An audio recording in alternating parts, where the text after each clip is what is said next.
Hello everybody, in today's video I'm going to show you how to contact Comerica Bank customer service. If you need help with your Comerica Bank, firstly open any of the web browser. In the top there's this address bar, type down comerica.com and enter it. And from here what you need to do is scroll all the way to the bottom. And you need to select this contact us here.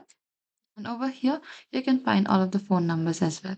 You can simply select for this self-service banking which is available for 24/7. Over here, this is the automated voice system which is available. You can simply contact this number to get your account balance, transfer funds, stop or check or more without waiting. If you need help with your personal and business credit cards, over here for the personal credit cards, this is the number for the business credit cards. And you can simply contact this number which is open for 24/7 to report or lost stolen card for question about your account.